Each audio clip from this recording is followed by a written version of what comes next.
Dans cet élan d'amour, Thérèse a confiance en l'amour de Jésus pour elle. Vivre d'amour, écrit-elle, c'est garder en soi-même un grand trésor en un vase mortel.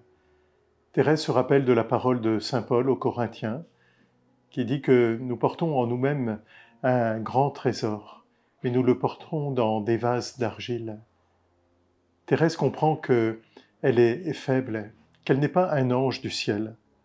Mon bien-aimé, ma faiblesse est extrême, ah, je suis loin d'être un ange du ciel.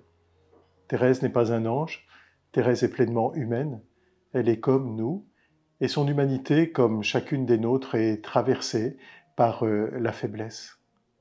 Et Thérèse ne va pas craindre sa faiblesse, elle comprend que sa force est le Seigneur lui-même. Je ne crains pas mes faiblesses, elle prend appui sur ses faiblesses. Mais si je tombe à chaque heure qui passe, me relevant, tu viens à mon secours. À chaque instant, tu me donnes ta grâce, je vis d'amour. Tomber comme un enfant qui tombe à terre et qui se relève, ou que sa maman vient relever, ou que son papa vient relever, pour reprendre la route, repartir et gambader à nouveau. Thérèse comprend cela, et elle comprend avec saint Paul que lorsque je suis faible, c'est lorsque je suis faible que je suis fort. Saint Paul, qui est un militaire, un homme qui ne s'en est pas laissé compter, et qui comprend que lui aussi n'a pas à craindre ses faiblesses, car la faiblesse même de Jésus sur la croix vient prendre raison de la faiblesse de Paul, comme de celle de Thérèse, comme chacune des nôtres. Et Thérèse va offrir sa faiblesse. Alors, vivre d'amour, c'est naviguer sans cesse, semant la paix, la joie dans tous les cœurs.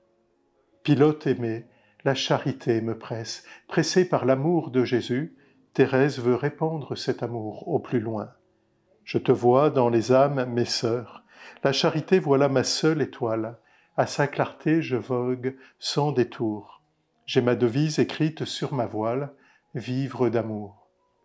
Lorsque Thérèse découvre la mer, elle découvre la mer à Trouville, non loin de Lisieux. Elle est en vacances avec son oncle et sa tante. Et la mer lui fait un grand effet, le mugissement des flots, l'immensité de l'océan. Thérèse comprend dans le sillon d'or, au soleil couchant, que le Seigneur l'appelle à un grand dessein, qui est simplement d'aimer, de ne pas craindre sa faiblesse, mais seulement de l'offrir à Jésus, source et vie de Thérèse.